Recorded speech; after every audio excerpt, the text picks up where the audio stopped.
Welcome to Inform TV. I'm Alan Repke, Alexandria, Minnesota. Today we're going to take a look at Inform TV, a local issue, yet it's a national issue. And the old saying, I personally talked about here how selling sugar policy to Tip O'Neill with former farm friend Chuck Canton, a good Democrat from Minnesota. Many of you recognize the name. His wife was Ann Canton. And Tip O'Neill always talked about politics and issues always are local. Good politics are always local. In other words, if we're really going to get involved in something that has significance, there's always local significance. And we at Inform TV talk about enlightening and energizing you, and to see that you're truly informed about an important issue in a clarified and a little different way.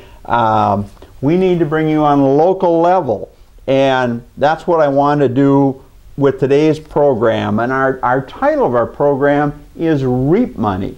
Now, all of you would like to reap money. Once you just pull that money in, take the old sigh, as they say, and cut it down and bring it in. Well, reaping money has been quite common. In fact, it's brought in a bunch of corn dryers locally, both for some of our local cooperatives as well as farmers across the state of Minnesota and North Dakota and the nation. And the interesting thing about this local phenomenon is it has come under a policy of REAP money, which stands for Rural Energy Assistance Program. In other words, sounds very logical with energy prices and shortages, but the reality is a big chunk of the money, some of it goes to windmills, some of it goes to solar power, some of it goes to ethanol blender pumps. And we're going to give you more of a national look at this in this program today. We're going to look at a major farmer-owned cooperative in Wisconsin, a big-time cooperative, but we've got them in North Dakota and Minnesota and Iowa and across the Corn Belt. But it's going to give you an interesting insight of what some of our local politicians, whether Klobuchar, Franken, Grassley, Conrad, our listeners in North Dakota, and what they've been up to in the point of time when our farmers and our farmer-owned cooperatives that are owned by farmers have been enjoying the very best of times, and have been enjoying the very best of times since about 2005, when you, the average worker, the average taxpayer, is struggling to keep a job, many to keep a house, to keep a roof over their head, to keep enough food in their stomach. And we watch an international, the European debt crisis, and one of my programs that you can also watch right now talks about how insolvent it is and in the incredible problems we're going to face after the first of the year. We're enjoying the Christmas rally, so to speak, right now. But I want to bring you a local issue for the people that live in Parker's Prairie that watch us there, the people who watch us in Alexandria, Fergus Falls, and we're going to look at some REAP money that is disguised by our local congressional delegations in the Corn Belt as energy efficient investments, when in reality those that drive County Road 82 between Fergus Falls and Alexandria, or you can pull off the freeway at the Garfield exit and see what the cooperative that ProAg, I think they call themselves, at Parker's Prairie with a branch in Garfield, which is common today by cooperatives. And both the manager in Parker's Prairie and in Fergus Falls that I took these pictures were very nice. The staff was very nice to me. And what I'm going to show you today is, here's a brand new corn dryer they bought a year ago, I believe it is. They put up a bin and probably some other facilities, and they actually borrowed about $50,000 of low interest money, but I guess they paid that back already. So has Fergus Falls, but they could have kept it for corn dryer loans. The USDA, these local farm service agency or ASC offices, we used to call them, and some people still do, have been borrowing real cheap money to farmers to buy corn dryers and storage and that kind of thing. And yet at the same time, these purchases the last few years have been able to write them off 100%. Yet these dryers will last 30 years very easily. In fact, I think both these two cooperatives I'm showing you pictures of probably replaced dryers that were at least 30 years old. And the corn dryer I want to look at here, the fine folks from Parker's Prairie and Garfield that showed us a corn dryer. First of all, I want to show you an inside view, because I know a lot of people aren't familiar with corn dryers. And here's the outside view. But before I get into that, the senators, I call her Cinderella because she's untouchable. We talk about Obama and George Bush, were you better off when they were elected? And I think I asked, why in the case of Minnesota, why isn't Klobuchar put on the spot of were you better off when she was elected in 2000 or now than you were in 2006? Well, obviously, everybody other than probably farmers would say they were much better off in 2006 than they are now. But because she has this Cinderella image, she's not being held accountable. I'm not running for Senate or Congress anymore or anything like that. I'm trying to inform people what's going on and trying to be the cattle dog of getting these people rounded up and to see they're all accountable, whether Republicans or Democrats. And today what we're looking at in this corn dryer issue and these blender pump issues, I want this to be front and center in our local papers, in our regional papers, in our national papers. And why aren't these congressmen and senators in Corn Belt country being held accountable for some of these programs? And I'm even asking, why aren't our farmers and our cooperative boards of directors that are enjoying the best of times, why didn't they come forward, as I tried to do on farm policy years ago and got my head cut off, of the ridiculous policies that these conveners of special interest were putting forward and just pouring millions and billions of our hard-earned tax dollars into gifts for special interests, grants for special interests. And with that, this REAP program, I want you to understand one important thing. Now, the congressman and senator, Klobuchar, Conrad, Grassley, Roberts, Durbin, all of them will say, hey, this guy, don't listen to this guy. This was for energy efficiency to save you money. Well, I knew that wasn't right. I've been involved in farming for 30 years in agribusiness. I know a lot about corn drying. I've dried millions of bushels of corn off my own farming operations over the years. And so when I heard this program about energy efficiency for farmers getting $50,000 grants for corn dryers, I'm thinking, what are they talking about?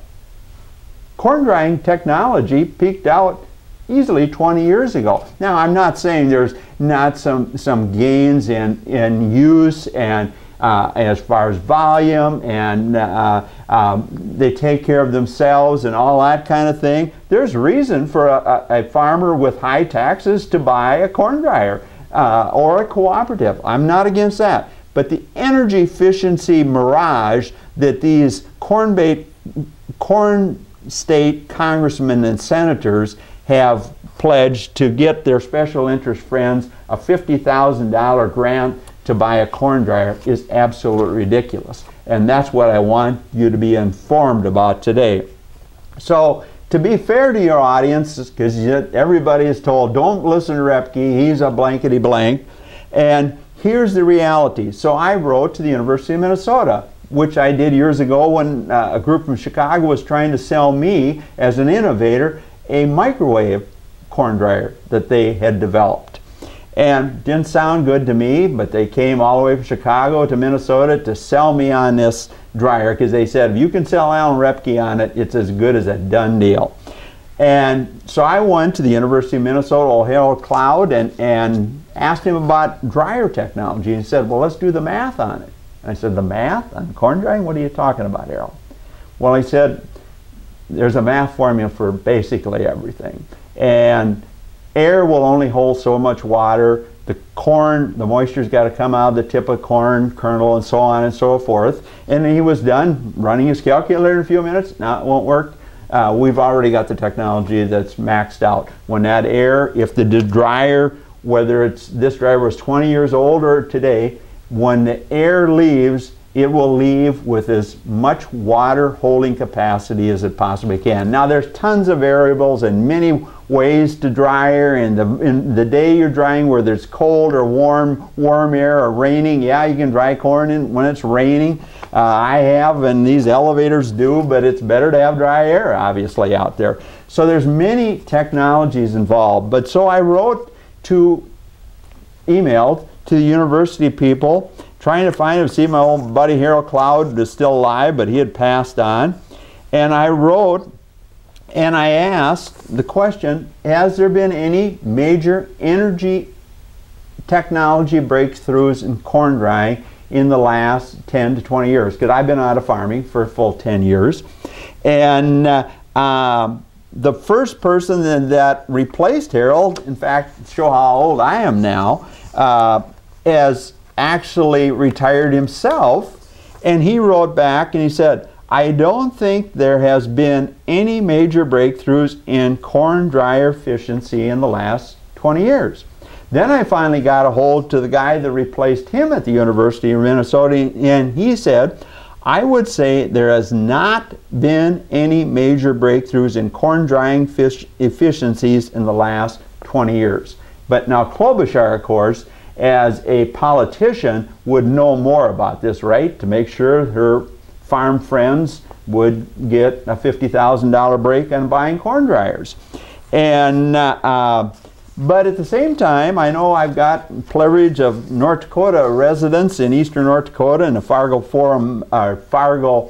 metro area now. So I wrote also to, with some encouragement from the university people, and they decided, well, we really don't follow corn drying that much anymore. Why? Because they know the technology and the science and the principles have pretty well been accomplished, and the farmers are aware of it. Yeah, they're buying new corn dryers because they're faster and bigger and have more safeguards that I talked about a little bit before.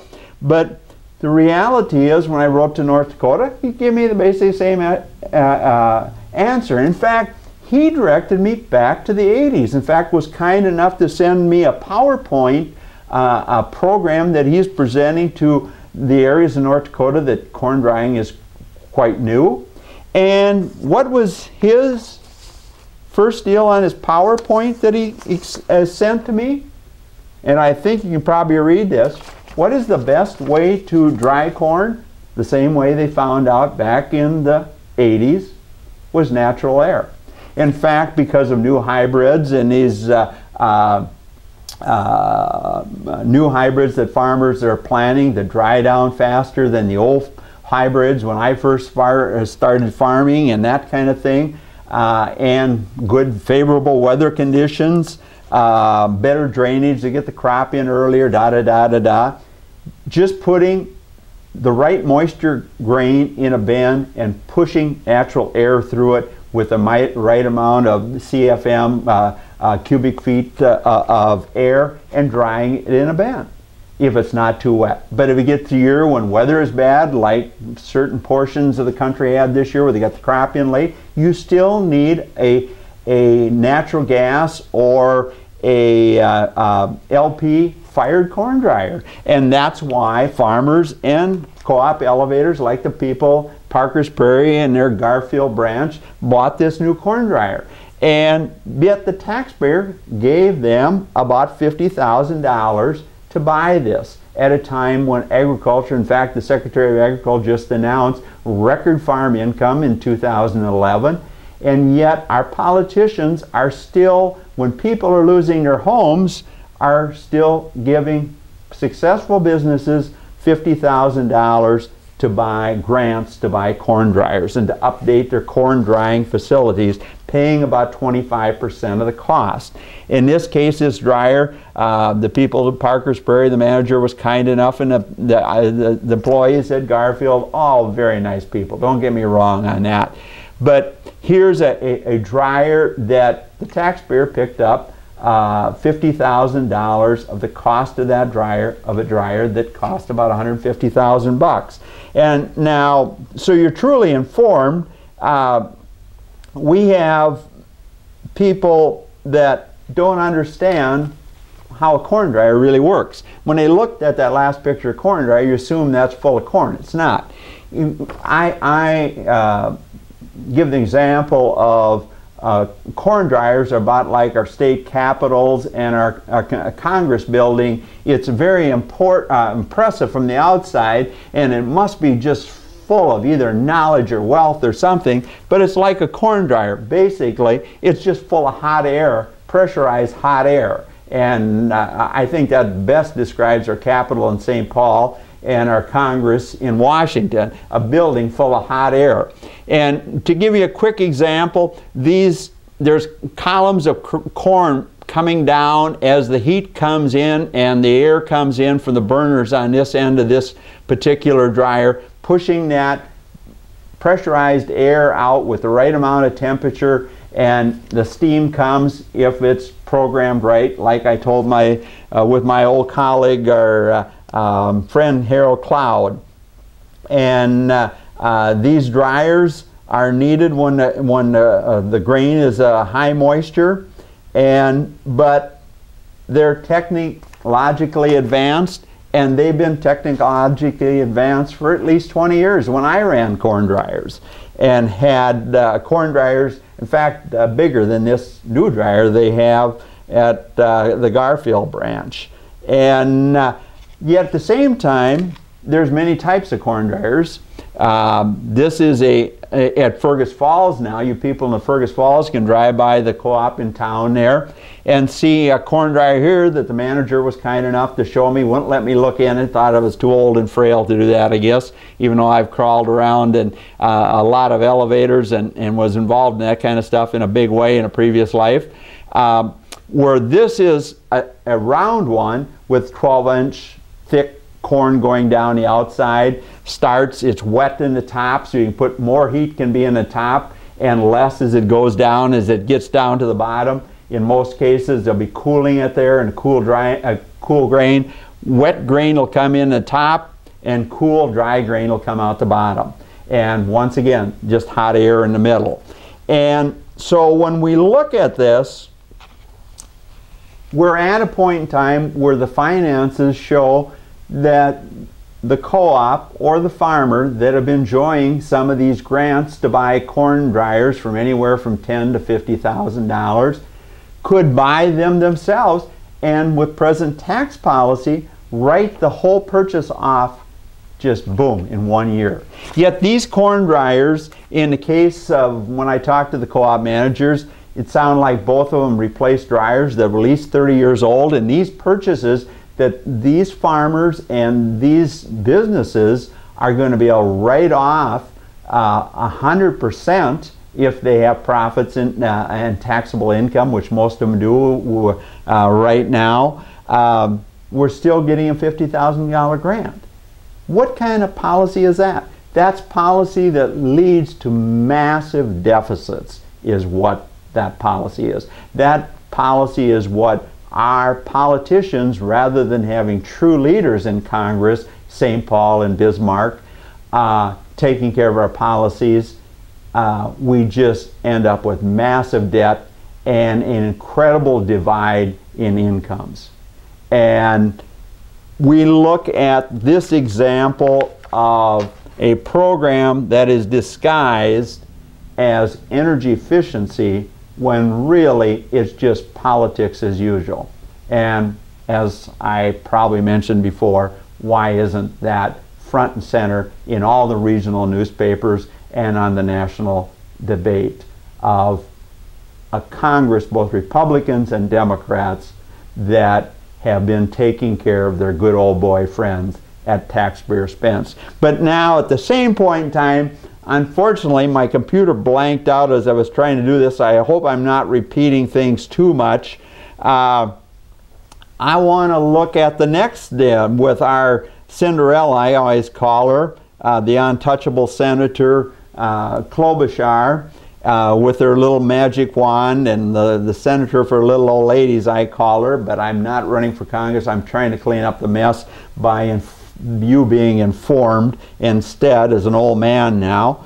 And I want you to look at a large regional co-op, much bigger than the group in Fergus Falls or Parkers Prairie, Garfield, that have had incredible growth over the years and still received almost $500,000, $448,000 I think when I talked to them, of taxpayer grant money, in other words cash from your Congress, to buy ethanol blender pumps for their 11 convenience stores. In other words, probably in that $6,000 to $8,000 range to put in a gasoline pump that doesn't just put in 10% ethanol like we have here. In fact, the terminal here in Sauk Center and Alexandria, in fact I got footage of that if I could just afford a program to edit it, where when the semi leaves here in Minnesota, and many of you in North Dakota from the terminal there in Fargo, the same thing, they just put 10% ethanol in the transport and it leaves, and just part of loading a truck. And yet now Congress is saying we want blender pumps, we want to use more ethanol, and it's good for the rural economy, and we're going to give these grants to cooperatives and businesses to put in blender pumps, to put a higher rate. When I say 10% ethanol is a great, wonderful policy like we've had in Minnesota, but anything more than that just makes ethanol investors and corn farmers rich. But anyway, we're running out of time here. I got to run through this quick. Here's a co-op, a successful co-op in South Dakota, or Wisconsin, excuse me, that has grown and grown and grown and grown. Very successful co-op, and not putting them down, or the group in Parkers Prairie or Fergus Falls, but I'm just saying, why are we giving these money?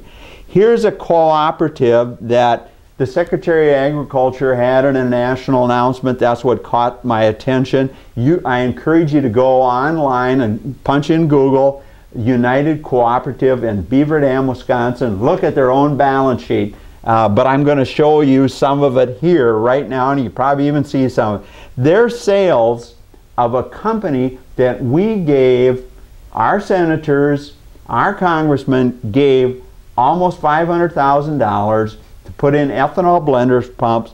They had sales in 2010, total sales in all their operation, their vast diversified cooperative had sales of $325 million. $325 million in 2010. Sales were up $33 million from 2009, and had one of their driving forces for their before-tax profits of $24 million, up $12 million from the previous year, had of that profit almost $11 million came for their investments in 3 ethanol production facilities. So why aren't we asking farm state congressmen and senators, how can you give almost $500,000 in cash grants to a cooperative that's incredibly successful, incredibly diverse, and Yet you're saying they need help to put in blender pumps to put more ethanol in? Yet at the same time, they are a major ethanol producer. In fact, they own a plant. They said they're invested in 3 plants. If I could make my computer work today right, I would click on their financial statement and show where we're looking at a situation where they have an ethanol plant as big as the one in Fergus Falls, about a 40 to 50 million gallon plant per year, and they own it, they control it, they manage it. Right now, with the margins that DTN is showing us, they're probably making somewhere in the neighborhood of 50 cents per gallon. So in other words, with a 50 million gallon plant that they're probably pushing it to the wall right now, they should make $25 million this year if they could lock in current profit margins. And you people in Otter Tail Farm County, I want to do a program on your situation there of Nebraska people coming in and buying that plant for cents on a dollar, and you in Otter Tail County being stuck with a $2 or $3 million tax hit on it, and yet that plant should pay for itself in very short order right now because of what's happening in our energy policy. Once again, failed congressional policy, I would say. But I want you to go on to look at that, because you can also click on, but my computer is causing me trouble, and I think you've all faced that, where you can click on United Cooperative in Beaver Dam, Wisconsin. Then you can also click on their ethanol plant there and look at the incredible success that business has had. And we're happy for them.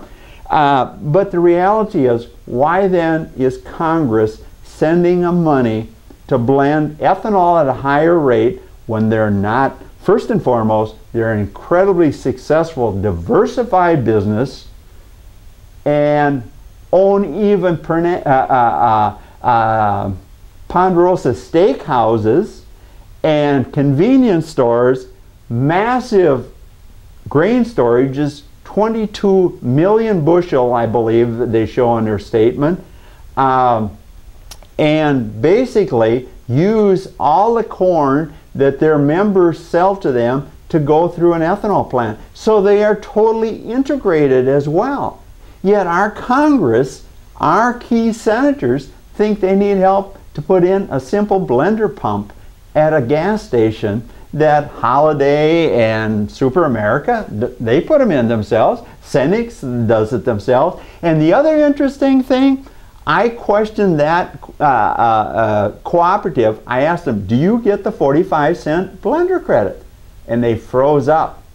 They would not answer my question. But they say they're Cenex Harvest State affiliate in a number of their stations. And Cenex, when another story I was covering, I talked to Cenex people, and they said, we don't take the blender credit. So I would also like to see, as a national topic from our farm state congresses, did you give grant money to people that are already getting 45 cents per gallon for every ethanol gallon that goes through their pumps?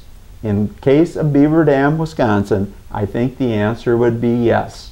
At least I know there is others that are getting this money that are probably ours. So just think of that. So once again, we have informed you, and I hope you continue to watch Inform TV and pass it on to your friends. Thanks for listening to Inform TV. I'm Alan Repke, Alexandria, Minnesota. Go to United Farmers Cooperative in Beaver Dam, Wisconsin, and look up the numbers for yourself. Thanks for listening.